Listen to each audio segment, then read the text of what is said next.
할렐루야. 오늘 수예배를 드리시는 우리 모든 성도님들 가운데 하나님의 은혜와 사랑이 넘치길 주님의 이름으로 축복합니다. 오늘은 약한 그때에 라는 제목으로 함께 말씀의 은혜 나누기를 원합니다. 인생은 누구나 할 것 없이 나이와 환경과 여러 가지 상황과 관계없이 고통과 아픔의 순간을 맞이하게 됩니다. 믿는 자건 믿지 않는 자건 고통을 맞이하게 된다는 것은 굉장히 힘든 일이지요. 그래서 고통의 원인을 찾기도 하고 고통을 제거하기를 원하기도 합니다. 이전에 환우신방을 다녀오는 길에 교구 한문실 전사님과 이런 이야기를 나눈 적이 있어요. 하나님은 충분히 능력도 있으시고 마음만 먹으면 다 고칠 수 있으실 텐데 손가락 하나만 까딱만 해도 다 낫게 하실 수도 있고 기도하면 응답하겠다라고 하나님이 말씀까지 하셨는데 왜 그렇게 해주시지 않을까라는 그런 고민들이었어요. 물론 고침을 받고 회복되는 성도님들도 많이 계시지만 여전히 고통 가운데 있는 성도님을 볼 때에 저희의 마음이 참 안타깝고 좀 답답한 마음이 있다, 그런 얘기를 하면서 교회로 돌아오고 있었습니다. 그리고 최근에 저는 이런 부분에 대해서 더 많은 고민들이 생기고 있고 또 성도님들의 이름과 상황들을 나열하면서 기도할 때에 뭔가 마음의 어려움들이 제 안에 계속 자리 잡고 있는 것을 느꼈습니다. 그래서 오늘 이 말씀을 준비하게 되었는데요. 교역자라고 해서 다 하나님의 뜻이 있겠지, 믿고 기다리면 돼, 무조건 믿으면 다 된다, 이런 강철 믿음을 가지고 계속 나아가는 것만은 아니에요. 기도할 때 때로 마음이 무겁기도 하고 하나님의 움직임을 간절히 바라는 심령으로 기도하는 것이 바로 모든 교육자들의 마음이라고 생각이 듭니다. 만약 하나님이 고쳐주시기가 굉장히 곤란하시거나 아니면 능력이 조금 부족한 분이라면 이해를 좀 하겠는데 하나님은 다 하실 수 있지 않습니까? 그런데 왜 당신의 손을 펼쳐서 당장 상황을 역전시켜 주시지 않는 것일까? 의문이 들 때가 있고 때로 하나님을 원망할 때가 있고 이해할 수 없을 때가 굉장히 많이 있습니다. 차라리 예수를 안 믿고 교회를 안 다니면 운이 안 좋았다, 어쩌다가 나에게 이런 고난이 찾아왔나, 나에게 이런 어려움이 찾아왔나 라고 마음 편하게 찬양하고 받아들이면 좋겠는데 우리는 그게 아니지요. 당장 하나님을 찾아가고 이유를 따지고 묻고 답을 듣고 싶어 합니다. 내가 고통당할 때 하나님 어디 계십니까? 라는 책을 쓴 필립 얀시는 그의 책에서 이렇게 말을 합니다. 혹시 내가 병이 난다면 고통에 대한 나의 모든 말이 아무런 위안이 되지 않을 수 있다. 네, 그렇습니다. 우리가요, 아무리 많은 위로의 말을 쏟아내고 권면의 말을 쏟아내고 교역자가 환우들을 향하여 많은 위로의 성경의 말씀을 읽어내도 나에게 고통이 찾아오면 그 모든 위로가 귀에 안 들어올 수 있습니다. 모두가 한결같이 이렇게 말하죠. 나에게 이러한 일이 일어날 줄 몰랐다.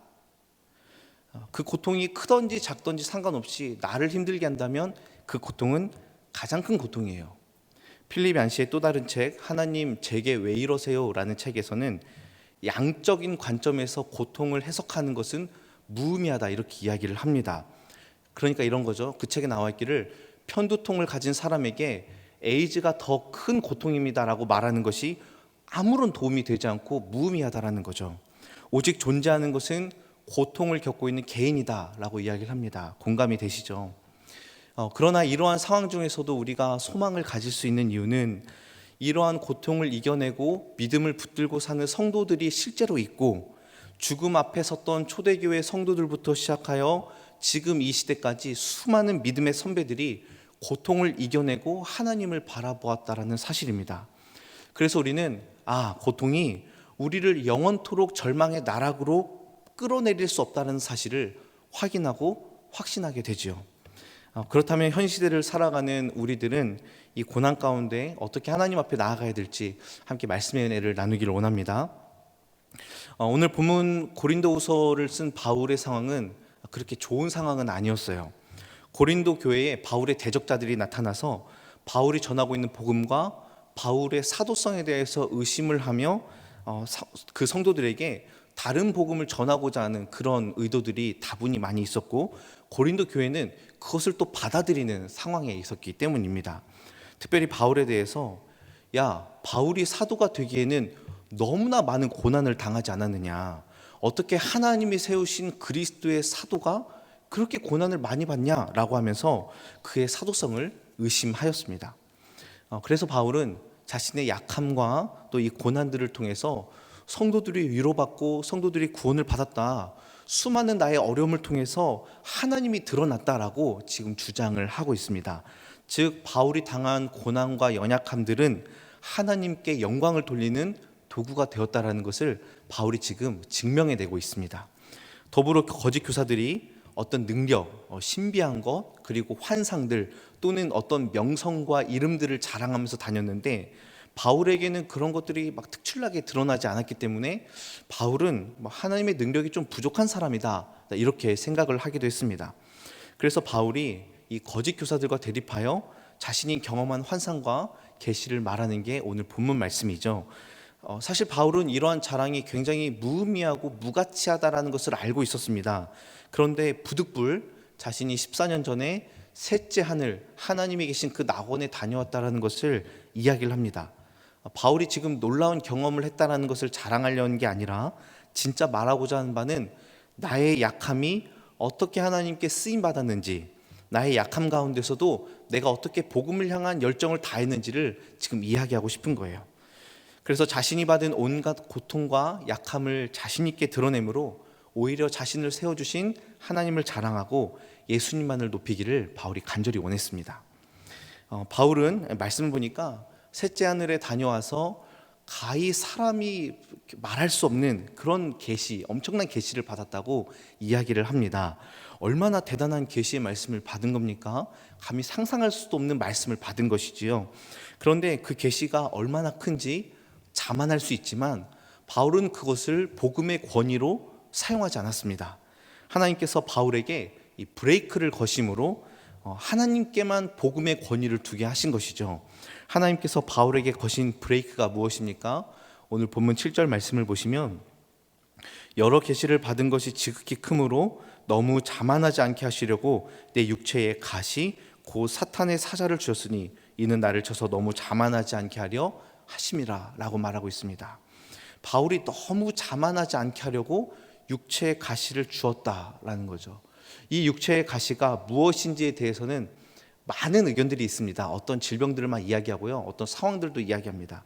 그런데 중요한 건 이게 도대체 어떤 병이냐, 어떤 어려움이냐, 어떤 상황이냐가 아니라 이 육체의 가시가 바울을 끊임없이 잡아당기는 고통의 역할을 감당하고 있다는 사실이죠. 바울은요, 이 육체의 가시를 하나님의 뜻이다, 하나님의 섭리다 이렇게 말하지 않았습니다. 뭐라고 말합니까? 사탄의 사자다라고 이야기를 하고 있어요. 하나님이 주셨지만 동시에 자신을 너무 고통스럽게 끌고 가고 있는 사탄의 사자와 같은 무서운 존재라고 바울은 고백하고 있습니다. 고통은 고통일 뿐이죠. 너무 아프고 괴롭고 힘듭니다. 그래서 바울은 너무 괴로우니까 하나님이 나에게 허용한 가시이지만 나를 너무나 비참하게 만드는 사탄의 사자다라고 이야기를 합니다. 여러분, 하나님이 바울에게 가시를 허용하신 이유가 무엇입니까? 너무 자만하지 않게 하려는 목적이래요. 참 아이러니한 생각이 들었습니다. 어째서 고통과 아픔이 하나님의 허용 아래에 있는가? 하나님이 허락해 줬으니까 육체에 가시가 있는 거 아닙니까? 그런데 또 다른 생각은 이거예요. 꼭 아파야만 자만하지 않는가? 저는 아프지 않아도 자만하지 않거든요. 가진 게 없고 자랑할 게 없어가지고 전혀 건강한데 자만할 수가 없어요. 그런데 꼭 이렇게 아파야만 겸손할 수 있는가라는 문제예요. 우리가 그 뜻을 다 알 수는 없지요. 하나님 왜 그러셨는지 모릅니다. 그러나 여러분, 이 약하고 악한 것들이 하나님의 허용 아래에 있다는 것은 하나님이 컨트롤하시는 영역 아래에 속해 있다는 뜻입니다. 즉 사탄의 사자와 같은 그 가시가 자기 마음대로 우리를 삼키고 영원히 침몰시키지 못하고 오직 하나님의 범위와 한계 아래에서 그게 통제된다는 거예요. 그러니까 사탄의 가시가 우리를 막 지구 끝까지 끌어내리고 싶어 하지만 그것을 누가 붙들고 계십니까? 하나님이 붙들고 계신다는 사실이죠. 그래서 우리 인생에 찾아오는 고통과 고난이 우리를 아예 침잠시키지 못함을 여러분 믿으시고 하나님의 손 안에 내가 여전히 있고 하나님의 허용 범위 안에 있음을 여러분 믿으시길 바랍니다. 그런데요, 이러한 말을 들음에도 불구하고 여전히 우리는 사실 섭섭해요. 왜 섭섭하죠? 하나님의 범위 안에 있다면 어떻게 해줬으면 좋겠어요? 고쳐줬으면 좋겠잖아요. 치료해줬으면 좋겠다란 말이에요. 상황을 꼭 역전시켜줬으면 좋겠어요. 그래서 바울이 이 육체의 가시를 제거하도록 하나님께 3번이나 간절히 기도했습니다. 3번 기도했다라는 것은 바울이 전심을 다하여 온전히 기도했다라는 것이에요. 그런데 그런 간절한 기도와 간구에도 불구하고 하나님은 가시를 제거하지 아니하시고 가시를 유지시키십니다. 바울의 기도에 대한 응답은 가시의 제거가 아니었어요. 고통의 원인을 제거하는 방법이 아니었습니다. 하나님이 뭐라고 말씀하시죠? 9절 말씀에 우리 같이 한번 읽겠습니다. 시작. 나에게 이르시기를 내 은혜가 내게 족하도다. 이는 내 능력이 약한 데서 온전하여 짐이라 하신지라.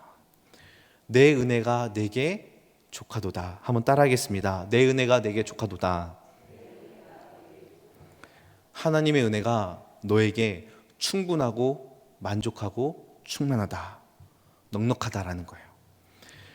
육체의 가시 때문에 고통을 당하고 있고 이것 때문에 아무것도 하지 못하겠고 더 이상 뭘 해야 될지도 모르는 그때에 정말 하나님이 내 기도에 응답해 주지 않는 것 같은 그때에 우리 주님께서 말씀하시기를 너를 향해 부어지는 나의 은혜가 충만하고 충분하고 만족하다라고 말씀하시는 겁니다. 무슨 말입니까?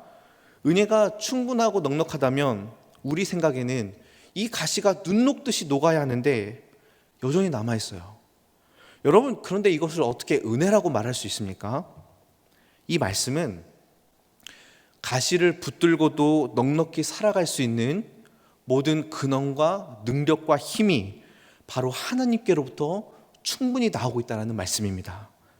우리가 가시에 찔려 질식하지 않도록, 가시 때문에 깊은 어둠에 빠져서 헤어나오지 못하도록, 가시가 내 삶을 지금 완전하게 망치지 못하도록 하나님께서 그 은혜를 지금 넉넉히 충분하게 부어주셔서 그 가시를 붙들고도 내가 버티고 견디며 살아갈 수 있도록 하나님이 우리를 붙들고 있다는 사실이에요. 하나님 더 이상 못하겠습니다, 하나님 이제는 못 버티겠어요 라고 말하는 순간에도 우리는 죽어 있습니까? 여전히 살아 있습니까? 놀랍게도 살아 있다는 거예요. 하나님 저 못 살겠어 라고 말하는데 살아 있어요. 왜 그렇습니까? 하나님께서 여전히 그에게 하나님의 은혜를 충분히 주시기 때문에 하나님을 찾고 부르짖을 수 있도록 하나님이 은혜를 부어주고 계십니다. 여러분, 8절과 9절의 헬라어 원문을 보면 8절의 바울의 간구는 과거형입니다. 간구하고 끝난 거예요. 그런데 9절의 하나님의 응답은 완료 시제입니다. 무슨 말이냐면 바울의 간구는 과거형으로 끝났지만 하나님의 응답은 지금도 계속해서 여전히 생생하게 나를 붙들어 주신다는 의미입니다. 그러니까 바울은 과거의 기도를 열심히 하고 하나님께 이걸 빼달라고 했어요. 그런데 하나님의 응답은 그때로부터 지금까지 계속해서 나의 은혜가 너에게 족하노라 라는 응답을 끊임없이 부어주고 있다는 사실이지요. 사랑하는 성도 여러분, 우리가 약할 때에 하나님의 능력은 빛을 발할 줄로 믿습니다. 그래서 나의 연약함 끝에는 하나님의 능력이 잇대어져 있는 거예요. 하나님께서 나의 연약한 가시 끝에 주의 놀라운 은혜를 접붙여 주셨어요. 그래서 그 연약함의 끝에 가다 보면 무엇이 보입니까? 내 연약함의 최고의 끝이 아니라 하나님의 은혜로 넘어가게 되어 있습니다. 그래서 그 은혜가 나에게 연결이 되고 그 은혜가 여전히 내 안에 머물게 되는 것입니다. 그러나 이 말씀을 여러분 이렇게 받아들이지 않았으면 좋겠습니다. 우리가 흔히 말하는 건데요, 나를 비워야 하나님이 채우신다. 네, 맞는 말입니다.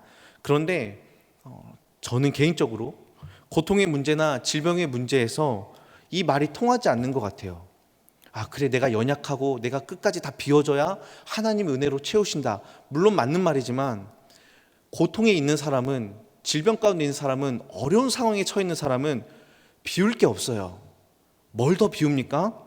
나에게 있는 가시 때문에 털털 털리고 다 남지 않았는데 얼마나 더 비워야 하나님의 은혜가 채워집니까? 그래서 우리가 조심해야 될 것은 정말 극심한 고통 중에 있는 사람에게 너를 더 비워야 돼, 너를 더 비워야 하나님의 은혜가 그때 임해. 이건 여러분 정말 조심해야 됩니다. 비울 게 없거든요. 다 탈탈 털려버렸거든요. 비우는 게 중요한 게 아니라 그 상태 그대로 하나님께 나아가야, 가시 그대로 하나님께 나아가야 그 가시 끝에 하나님의 은혜를 꿰매어 주시는 겁니다. 족한 은혜를 주시는 거예요. 여기서 족한 은혜라는 것은 자족하라, 너 그거 그냥 만족해라 라는 말이 아니라 진짜 충분하고도 남는 은혜를 말하고 있습니다. 여러분에게 접붙여진 하나님의 충분하고 풍성한 은혜를 발견하시고 그 은혜를 꼭 누리시길 주님의 이름으로 축복합니다. 그렇다면 바울은 어떻게 해서 하나님이 주신 족한 은혜로 만족할 수 있었을까요? 어떻게 만족할 수 있었을까? 여러분, 바울이 어떤 사람입니까? 사도행전 19장에 가면 바울의 손수건이나 바울의 앞치마만 갖다 대도 사람들의 병이 나았습니다. 그런데 정작 자신은 고치지 못하는 거예요. 오히려 하나님께서 바울의 고통을 유지시켰습니다. 바울이요, 고통을 통해 내가 깨달음을 얻었다라고 이야기하지만 굳이 깨달음 때문에 고통을 만족해야 되는 것은 어리석죠. 고통은 만족할 수 없는 영역이기 때문입니다. 깨달음을 얻으려고 고통을 만족한다? 이건 너무나 바보 같죠. 그런데 바울은 어떻게 해서 이 지속되는 고통 속에서도 만족할 수 있었을까요? 바로 고통을 뛰어넘는 그리스도의 능력이 바울 위에 임했기 때문입니다. 9절 말씀을 보겠습니다. 나에게 이르시기를 내 은혜가 내게 족하도다. 이는 내 능력이 약한 데에서 온전하여 짐이라 하신지라. 그러므로 도리어 크게 기뻐함으로 나의 여러 약한 것들에 대하여 자랑하리니 이는 그리스도의 능력이 내게 머물게 하려 함이라. 아멘. 바울이 도리어 크게 기뻐하였다라고 이야기하고 있습니다. 왜 그렇습니까? 그리스도의 능력이 나에게 머물기 때문입니다. 여기서 머물다라는 것은 장막을 치고 거하다라는 의미예요. 그러니까 여기에 아래 아예 눌러 산다는 거죠. 즉 가시를 덮어버리는 그리스도의 능력이 나에게 임하여서 잠깐 머물다가 가는 게 아니라 아예 장막을 치고 여기다가 집을 짓고 살아가는 거예요. 그래서 나는 오히려 더 기뻐하며 나의 약함을 자랑합니다 라고 바울이 고백하고 있습니다. 여러분, 우리의 고통은 능력의 부재에서 옵니다. 능력이 없으니까 고통당하는 거예요. 능력의 부재로 인해서 나의 비참함, 나의 빈곤함, 나의 고난과 고통과 환난, 이 모든 것들을 무엇으로 채운다라는 겁니까? 그리스도의 능력으로 채우는 것입니다. 능력의 부재가 능력의 충만함으로 변하면 고통은 해결이 되는 겁니다. 그런데 바울은 이 고통의 해결을 무엇으로 보았습니까? 그리스도의 능력이 내게 머금으로 이 고통을 해결하고 만족해 한다라고 이야기하고 있습니다. 그리스도의 생명의 능력이 저와 여러분 가운데서도 역동적으로 임하는 줄로 믿습니다.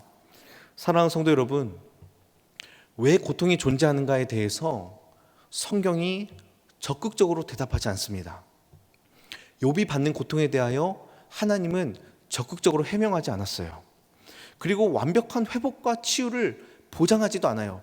내가 고치리라라고 말하지만 고침을 못 받는 사람이 있으니까요. 바울도 육체의 고난이 있었고 디모데도 위장병이 있었습니다. 예수님의 길을 예배한 세례 요한은 목이 잘려 죽었습니다. 많은 성도들이 예수 믿는 것 때문에 죽임을 당하고 고난을 당했습니다. 성경이 이 고통의 원인, 고난의 원인을 다 설명하지 않고 적극적으로 해명하지 않지만 오늘 말씀에서 분명히 이야기하는 것 두 가지가 있습니다. 한번 따라하겠습니다. 은혜와 능력. 다시 한번 하겠습니다. 은혜와 능력. 은혜와 능력이에요. 하나님이 이 고통의 원인에 대하여 적극적으로 설명하지 않으시지만 그 고통을 돌파해내는 것 두 가지를 말씀하시는데 그것은 바로 은혜와 능력입니다.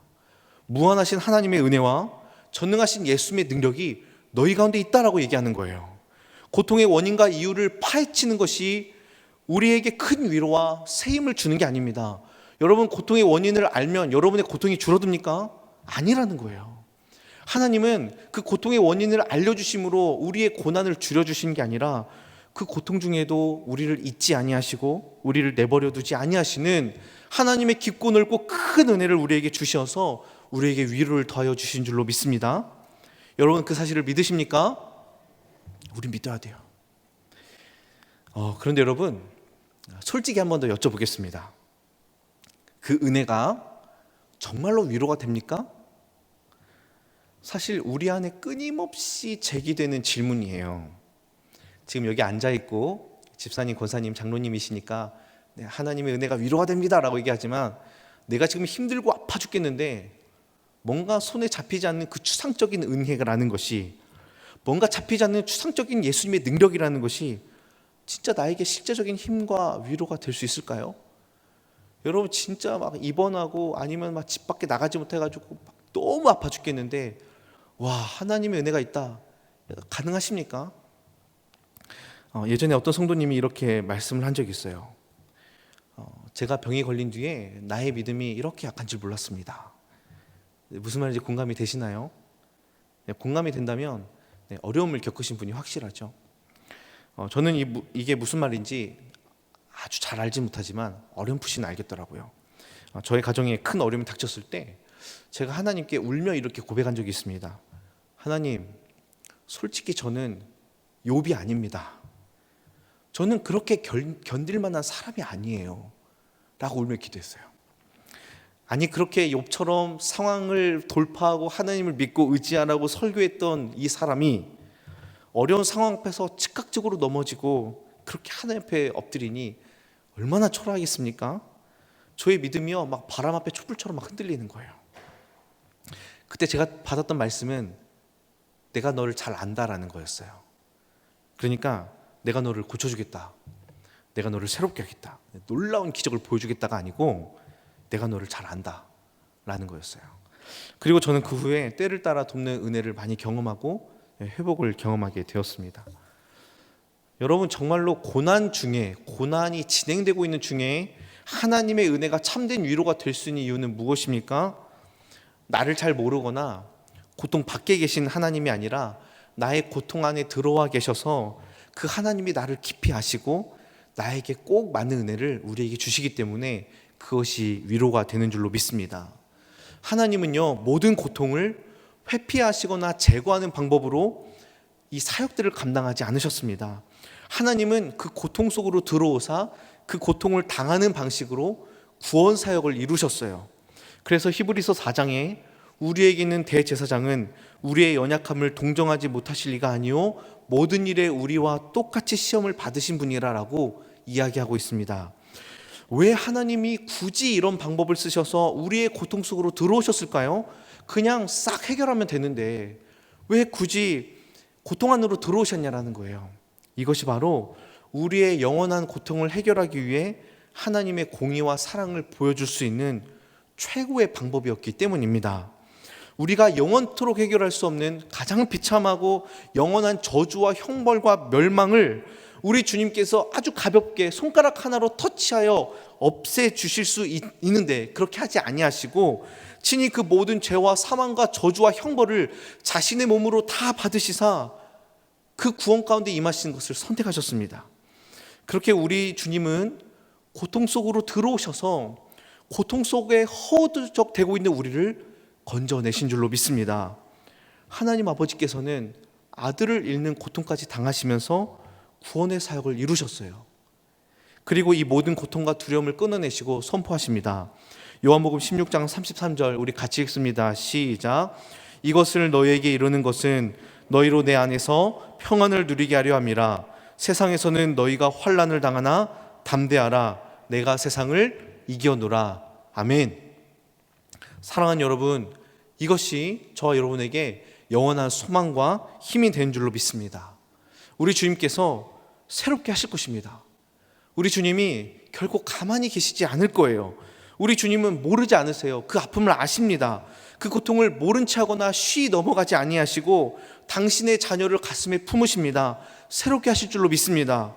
우리를 구원하시고도 충분히 남는 놀라운 예수의 능력을 우리에게 채우시고 덧입히시고 그거를 압도하셔서 우리를 다시 일으키시고 새롭게 할 줄로 믿습니다. 세상의 수많은 사람들은 자신의 육체가 무너지는 것을 두려워하지만 믿는 우리가 그 두려움을 이겨내는 이유는 무엇입니까? 예수 그리스도 십자가 생명의 능력이 우리 가운데 강력하게 임하기 때문입니다. 우리가 이것을 믿는 믿음으로 버티고 견디고 오늘도 살아가는 거예요. 지금도 우리 교회에 많은 성도님들이 아파하고 고통 가운데 신음하고 어려운 상황에 놓여 있습니다. 그분들의 이름을 나열해 봅니다. 병의 종류도 다양하고 상황도 너무 다양하고 오랜 기간 싸워야 되고 오랜 기간 버텨야 되는 분들이 있어요. 너무 어렵지만 그럼에도 불구하고 기도해야 됩니다. 하나님을 찾아야 돼요. 왜냐하면 우리 주님이 우리와 함께 하시기 때문입니다. 내 아픔을 친히 아시는 주님을 찾고 내 생명의 주인이신 그분께 우리의 모든 아픔을 맡겨드리시길 바랍니다. 제가 이전에 한번 말씀드린 적이 있는 것도 같은데, 제가 처음으로 교구 사역을 시작할 때에 이전 사역지 담임 목사님과 환우 신방을 하면서 이제 함께 기도하고 한 적이 있습니다. 담임 목사님께서 아주 강력하게 치유 기도를 하셨어요. 기도만 들으면요, 막 당장이라도 암덩이가 막 떨어져 나갈 것 같은 그런 기도였습니다. 그리고 신방을 마치고 이제 교육자들끼리 이제 식사를 하는데 제가 목사님께 여쭤봤어요. 목사님, 궁금한 게 있습니다. 저는 목사님처럼 치유를 확신하면서 기도하는 것이 너무나 두렵습니다 라고 이제 이야기를 했습니다. 그러니까 목사님이 왜 두렵냐고 하시는 거예요. 그래서 이제 이야기를 했어요. 물론 목사님 깨끗이 나으면 더할 나위 없이 좋겠지만 만약 전혀 회복이 안 된다면 어떡합니까? 목사님 그렇게 막 강력하게 기도하셨는데 회복이 안 되면 목사님 어떻게 하실 거예요? 그리고 그 성도님도 그렇게까지 기도했는데 하나님이 안 들어주셨다라고 하면 어떻게 해야 됩니까? 그래서 저는 두려워서 목사님처럼 그런 기도를 못 하겠습니다 라고 이야기를 했습니다. 그때 제가 들었던 말이 이러합니다. 고치는 것은 하나님의 마음이고 하나님의 영역이기 때문에 우리가 할 수 있는 영역 밖입니다. 그러나 우리는 말씀을 믿고 말씀을 의지하여 간절히 기도하는 일을 해야 되죠. 전적으로 믿고 기도하는 겁니다. 하나님의 손에 온전히 맡긴다면 하나님께서 어떠한 방법으로든 당신의 자녀들을 돌보실 겁니다 라는 대답을 해주셨어요. 그래서 두려워하지 말고 일단 막 외치라는 거예요. 일단 무조건 막 기도하라는 거예요.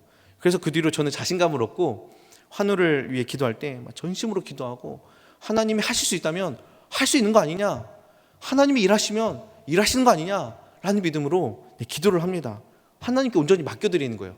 그래서 저는 부담감이 없어요. 제가 하는 영역이 아니니까 하나님께 막 다 맡겨드리는 거예요. 하나님 하십시오. 하나님 하실 수 있습니다. 하나님 뜻하시면 역사해 주십시오라고 얘기하는 거예요. 사랑하는 우리 성도 여러분, 우리 하나님은 저 멀리 계시는 하나님이 아니라, 우리의 고통을 모르시는 하나님이 아니라 우리와 함께 하시는 임마누엘 하나님, 우리의 고통 속에 들어오신 구속의 주님인 줄 믿습니다. 그 주님이 지금도 살아계셔서 우리와 함께 하시고 때마다 일마다 우리를 도우시며 우리에게 힘주시는 분인 줄 믿습니다. 그러므로 사망이 우리를 해치 못하고 고통이 우리를 깊은 수렁으로 끌고 가지 못할 것입니다. 그렇다면 여러분, 우리는 어떻게 하면 우리에게 닥쳐진 그 고난과 어려움을 하루하루 감내할 수 있을까요? 우리가 비록 바울처럼요, 고난을 기뻐할 수는 없지만 매일 지속되는 고난들을 어떻게 버틸 수 있을까요? 아주 예전에 너무나 지쳤던 한 성도님이 이런 말을 한 적이 있습니다. 목사님, 저에게 기도해라, 찬송을 틀어놓아라, 말씀을 들어라 라는 말을 하지 말아주세요. 해도 안 되는 것 같고 아무것도 힘이 없다라는 거죠. 참 마음이 아팠습니다. 너무 지쳐가지고 기도를 해도 찬송을 들어도 말씀을 들어도 아무런 감각도 없고 반응도 없다라는 거예요. 사랑하는 성도 여러분, 그렇게 지쳐도요, 하나님을 의지하는 믿음을 결코 놓쳐서는 안 됩니다. 이 믿음은요, 하나님이 날 고치시리라, 반드시 치유하시리라 라는 믿음이 아니에요. 만약 그런 믿음을 가지고 끝까지 붙든다면 치유가 안 되면 어떻게 하겠어요? 배신감만 드는 거죠. 여기서 말하는 하나님을 믿는 믿음이라는 것은 날 반드시 고치리라, 내가 반드시 일어나리라 라는 그런 믿음이 아니라, 어떤 믿음을 가져야 버틸 수 있냐면, 하나님은 반드시 나를 생명 가운데로 인도하시는 분이다 라는 믿음이 우리 가운데 아주 튼튼하고 견고하게 자리 잡고 있어야 됩니다. 이 믿음은 하나님께 나를 온전히 드릴 때에만 가능한 믿음이에요. 이 믿음은 환우에게만 필요한 믿음이 아니라, 어려운 상황과 고난에 처한 성도들에게 필요한 믿음이 아니라 우리 모두에게 필요한 믿음이에요. 중한 병에 걸린 자나 갑작스러운 고통에 당하는 자에게 필요한 게 아니라, 나의 주님을 나의 주님, 나의 하나님으로 믿고 고백한 자들이 마땅히 가져야 될 믿음인데요. 여러분, 이렇게 고백하기를 소망합니다. 하나님, 오늘도 주님이 나에게 호흡을 주시지 않았더라면 저는 지금 살아있을 수 없는 존재임을 고백합니다. 하나님께서 나를 불러주시고 나와 함께 하시지 않았더라면 저는 오늘 이 우주의 먼지와 같은 존재임을 고백합니다. 하나님, 주님은 내 생명의 주관자이시고 주님께서는 나의 생명을 언제라도 좌지할 수 있는 분임을 저는 고백합니다. 주님, 주님께서 나의 생명을 마음대로 하십시오. 여러분, 이러한 고백들이요, 우리 삶의 매일의 고백이 되기를 원합니다. 하나님께 내 생명의 호흡이 달려있음을 고백한다면 우리가 그동안 중요하다고 여겼던 것들이 그렇게 중요하지 않게 여겨지게 되고, 아등바등 살며 붙잡았던 그 모든 것들이 주님 앞에서 한낱 아침 이슬과 같음을 우리는 느끼게 될 것입니다. 그래서 우리는 건강하든지 아프든지 가난하든지 부하든지 일이 잘 되든지 안 되든지 상관없이 하나님이 내 생명의 주인이시며 그분이 나를 반드시 생명 가운데 인도하여 주실 분이라는 것을 믿고 우리는 그것을 향해 나아가야 되는 거예요. 그리고 이러한 믿음의 고백은 특별히 고난 당하는 자들에게 버팀목이 되어서 그 인생이 무너지지 않도록 붙들어 주실 줄로 믿습니다. 그 믿음은요, 우리에게 인내를 가져다 줍니다. 나의 그 무거운 육체의 가시와 삶의 무게들이 너무나 힘들고 버티기 어려운데 그것을 버틸 수 있는 힘을 길러줘요. 인내하게 합니다. 어떤 성도들은요, 수년을 같은 질병 가운데 고생하지만 오늘도 믿음으로 하루를 버티며 하나님께 감사한다고 얘기를 해요. 놀랍죠? 그들이 가진 비슷한 답변들은 뭐냐면 믿음으로 버틴다라는 거예요. 힘들지만 하나님이 나의 치료자이시고 나의 구원자이시며 이 질병보다 훨씬 무겁고 무섭고 놀라운 이 강력한 죽음의 질병을 하나님이 나를 위하여 없애주시고 이 질병에서 나를 건져주셨으니 하나님 가장 좋으신 분이라는 거예요. 이 질병을 고쳐주지 않아서 하나님 너무하시다, 하나님이 인색하시다가 아니라 이 질병보다 너무 무섭고 너무 강력하고 너무 영원한 이 죽음의 질병을 하나님이 나에게 제거해 주셨으니 하나님 너무 고마우신 분이라는 거예요. 하나님은 그렇게 우리를 인내하게 하십니다.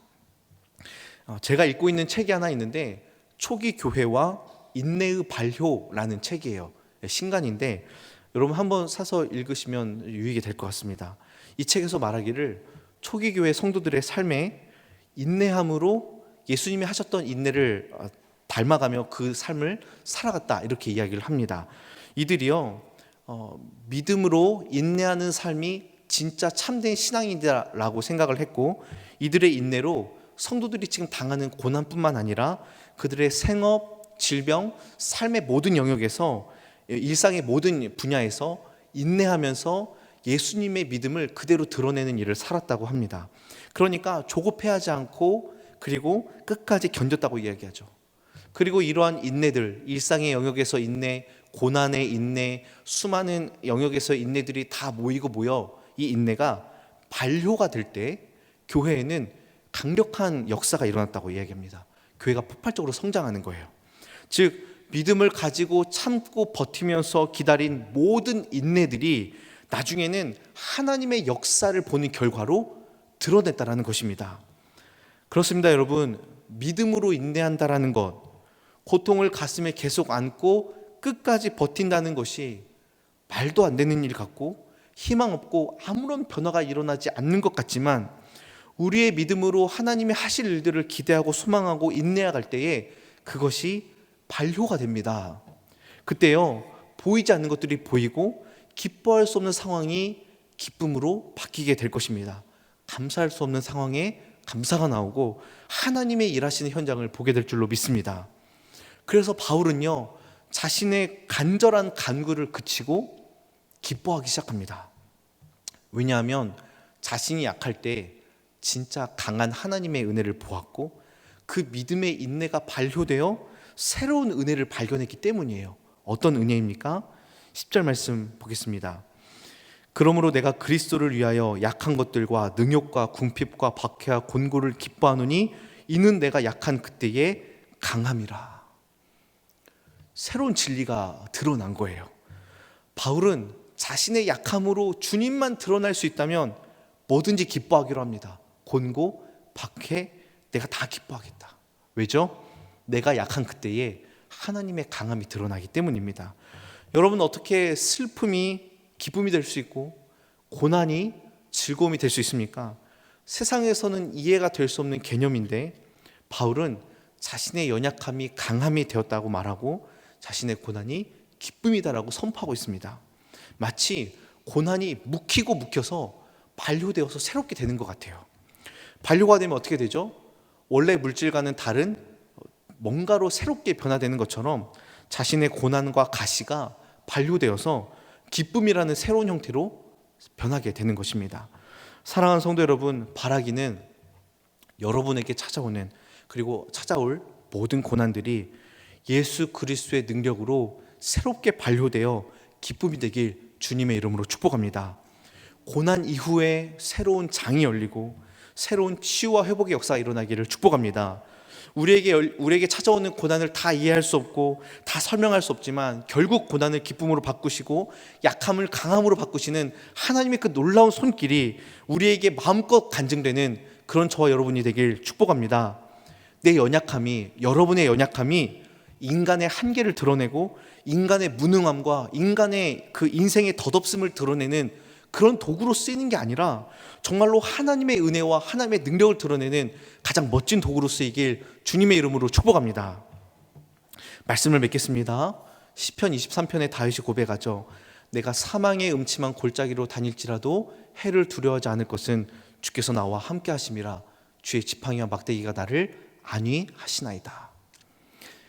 그런데 여러분, 만약 저와 여러분이 사망의 음침한 골짜기를 실제로 걷게 된다면 내가 해를 두려워하지 않습니다라는 고백이 나오지 않을 수도 있습니다. 여러분, 그러나 놀라지 마세요. 그게 우리의 원래 상태예요. 우린 너무나 연약한 인간이기 때문입니다. 그러나 여러분, 우리가 그럼에도 불구하고 잊지 말고 꼭 붙들어야 될 게 있습니다. 그 뒤에 말씀이에요. 뭐냐면 주께서 나와 함께 하심이라. 두려울 수 있어요. 염려가 될 수 있습니다. 그러나 잊지 말아야 될 게 있어요. 주께서 나와 함께 하심이라. 주님이 우리 고통 가운데 들어오셨고 우리와 함께 하시는 임마누엘 하나님이라는 사실을 여러분 잊지 마시길 바랍니다. 그분은 우리를 멀리하지 아니하시고 우리를 가까이 두시고 우리와 함께 하십니다. 그분께서 우리를 반드시 도우실 것이고 내 인생의 유일한 소망은 하나님 말고는 없음을 여러분 고백하시길 바랍니다. 그리고 우리 주님은 결국에 사망 권세를 다 이기시고 우리에게 영원한 생명을 보장해 주시는 분임을 여러분 믿고 확신하십시오. 그래서 고난과 환난이요, 우리를 절대로 삼키지 못하고 우리를 수월로 끌고 가지 못합니다. 로마서 8장 35절에 누가 우리를 그리스도의 사랑에서 끊으리요? 환난이나 공고나 박해나 기근이나 적신이나 위험이나 칼이랴. 사랑하는 성도 여러분, 우리는 예수 그리스도께 모든 생명과 소망을 걸만합니다. 그 어떤 것도 그리스도의 사랑에서 끊을 수 없습니다. 예수만이 유일한 해결책입니다. 그 무엇도 예수님의 사랑에서 끊을 수 없으니 우리는 믿음으로 또 그리고 인내로 견디고 기다리며 고난이 기쁨으로 발효되는 신앙을 살아가야 될 줄로 믿습니다. 사랑하는 광연의 모든 성도 여러분, 특별히 질병과 여러 가지 어려움으로 낙담하고 있는 많은 성도님들, 또 앞으로 수술을 해야 되고 혹은 가정에 큰 어려움이 있는 성도님들, 하나님의 놀라운 치유와 회복이 그리고 하나님의 놀라운 위로와 사랑이 여러분의 평생에 충분하고 넉넉할 뿐만 아니라 여러분의 삶을 압도하고 여러분의 삶 가운데 깊이 들어와 고난 중에도 주의 은혜를 바라볼 수 있는 우리 모든 광연의 성도들이 다 되길 주님의 이름으로 축원합니다. 기도하겠습니다.